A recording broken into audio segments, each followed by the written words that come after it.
Vitalis. I'm blushing. It's very exciting. Daniel is a leading health, nutrition, and personal development strategist, as well as a nature-based philosopher. In seeking to answer the health challenges of modern humanity, Daniel deeply immersed himself in the natural medicine, oh, my hand is shaking, in natural medicine, nutritional practices, and lifestyle pursuits that supported our ancestors in generations of robust health, powerful immunity, and intentional longevity. So what he's talking about is not only shamanic nutrition, but indigenous nutrition. Looking back at what indigenous cultures have used for generations of robust health, not any of the new kind of hybridized, stylized foods and medicines that we're into today. The quest has led to a unique, non-dogmatic approach to invincible health and personal development that he calls shamanic nutrition, a strategy based on the timeless understanding of the elements of earth, water, air, and fire. He's developed exciting and simple possibilities for incorporating these practices into our modern lives with profound results. From herbalism and nutrition to science and mysticism, he consistently expands the boundaries of our perceived limitations. He's the creator of Elixir Craft, an exciting and unconventional nutritional medicine strategy, as well as Find a Spring, a website dedicated to assisting humans in locating natural spring water sources in their areas and travels. Here's Daniel Vitalis. Woo!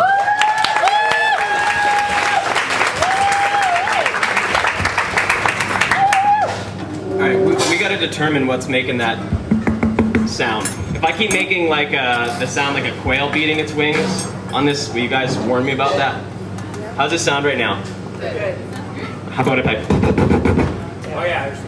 Is this thing on? Yeah. All right, there it is. It's breathing. All right, everybody, just can we clap again for Cafe Gratitude?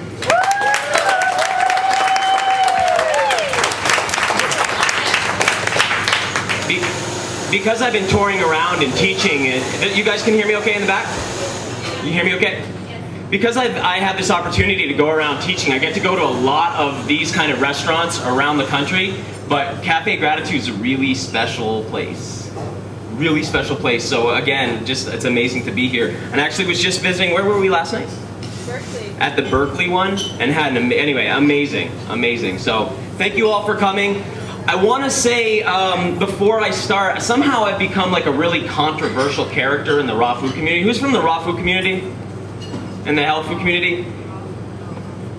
And does who here has seen any of my work or seen any of my videos, knows who I am, and then who has no idea who I am? Please be honest. Awesome.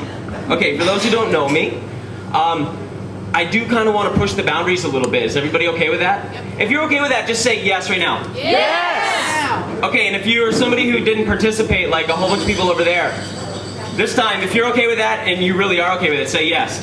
Yes! And if you're not okay with it, say no. And if you don't participate, don't say anything. I want to start and just say to each person here, you're obviously here because you've been on a health quest. I cannot tolerate in my reality any longer, after 16 years of being immersed in the nutrition world, I cannot tolerate the goal of there's like some place I'm supposed to get to with my diet, and when I get there I'll have achieved nutritional enlightenment. Like there's some percentage of some type of food that I eat, or some huge percentage of food that if I remove from my diet I will be nutritionally enlightened. I can't even handle that anymore. So there's going to be no dogma tonight, but I will push against dogma. And I want to just say it's an opportunity. If you feel anything I'm saying tonight kind of pushing against any kind of religion that you might be a part of, or any kind of restrictions that you love to hold on to use to define your ego in any kind of way, if that's happening, that's the whole intention, and I'm really excited for you. And I say, if that's happening, thank you, and breathe through it with me, and you can curse me out tomorrow when I'm gone. How many people started off totally on the standard American diet? Hands up. I love audience participation, by the way, because imagine, you know what it's like when you have a boring speaker? Who likes boring speakers? Right. And sometimes I kind of, and I will be so exciting for you, but I need you guys to give me like total commitment to hand raising and yelling back if I ask for it. So, who started on the Standard American Diet here? Yeah. Me too. Who didn't? 1, 2, 3, rare, super rare, California. I live in Maine and New Hampshire, where it's, wow, this is a different place. Okay, most of us started up. Who went from a Standard American Diet and maybe you kind of gave up red meat first? Who did that? And then maybe you kind of gave up some white meats.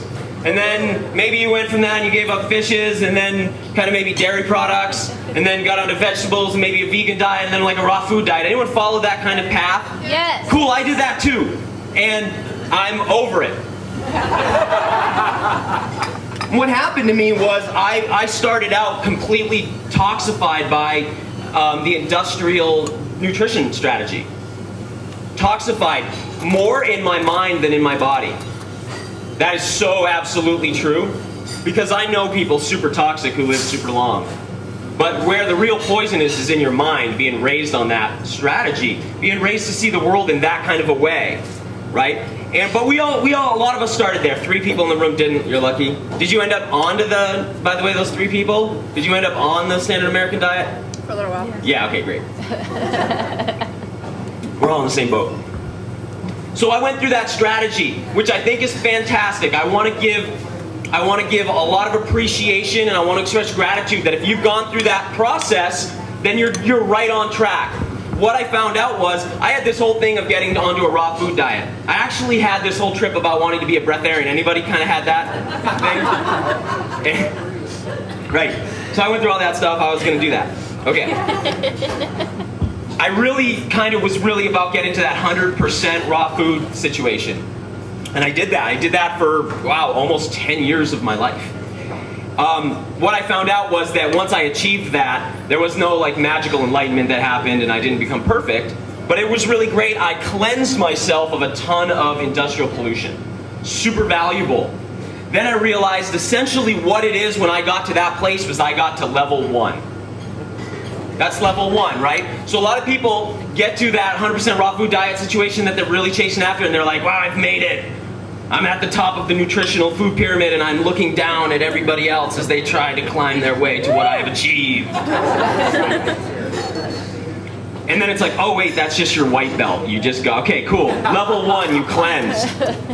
Okay, so I was really blessed to, when I was about 15, 16 years old, I got introduced to a book called The Grape Cure. It's one of those really old natural hygiene books. I learned how to cleanse my body, and I've been walking that path out ever since, and it's taken me into really new terrain. I've learned some really interesting information about food. I am not a teacher of nutrition, because here's what I think nutrition is. It's nutritionism. It's a religion. It's a religion that says that you can heal everything by what you eat, and that's completely absurd. It's just ridiculous. But I do like to motivate people about health. I'm not here to tell you how many greens you should eat. I'm not here to tell you what you should take out of your diet. Instead, I want to talk a little bit about where our food actually comes from. I don't hear anyone having this conversation. Did anyone see the flyer that had, for tonight's event? It says, why we're the only species confused about what to eat. Does it occur to anybody how strange it is that we have people whose job is to tell us what we should eat because we don't know? Seriously, isn't that weird? Because definitely every other species seems to kind of just know, or their parents show them. But we have no idea. We're totally confused. I propose that by the end of the night you will understand why the foods we call natural foods and the stores that sell natural foods don't. That's what I want to look at. And it's probably gonna push on some stuff, and it may kind of stir some stuff up, and that's all I'm here to do. And if you just started on the nutrition path yesterday, just keep doing what everyone's telling you. Just keep going. If you've been doing it for a while, some of this information may take you a lot further. All I want to share is kind of what's happened to me after 16 years. So let's start. Who's got pet dogs in the room? I saw Shea's pet dog today. I'm gonna pick on dogs. Is everybody okay with that? If you are, say yes. Yes. Does everyone understand that me picking on dogs has nothing to do with your pet dog?